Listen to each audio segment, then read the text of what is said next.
السلام علیکم ورحمت الله وبرکاته. محترم پوښتنه کړې ده چې خورما خوړل لکه د عرب چې ډېره استعمالوي.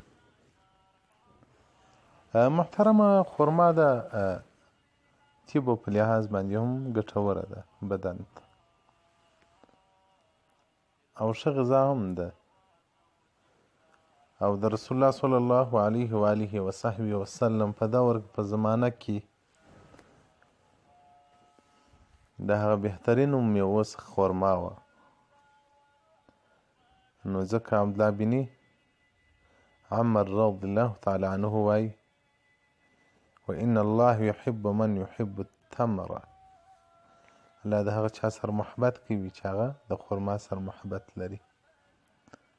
نو که چاته تاوان نه کوي، مثلا بعضې داسې مزاجونه وي چې خورما بده ورباندې لګېږي، نو که تاوان نه کوي خورما خوري، په چای پورې خوري، دغسې یې خوري، تر دا پلمېټو تر دغو خو نو خورما خیر دی، ځکه یو خوا د دا ملاوټ نه یې پکښې دا پلمېټو په دې شیرینیانو څه بلا یو ګډوي اوس حلال وي مردار وي.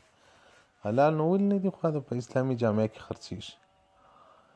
ګوره څه ډول شیان په ګډوي کمیکل چې هغه معدې ته تاوان وکړي، شوګر ځینې پیدا شي، نور فتنې ځینې جوړې شي، وینې خراب کړي. نو خورما خوري محترمینو. حدیث رقم 161 صفحه 50 مجموع الاوسط جلد الاول. والسلام علیکم ورحمة الله وبرکاته.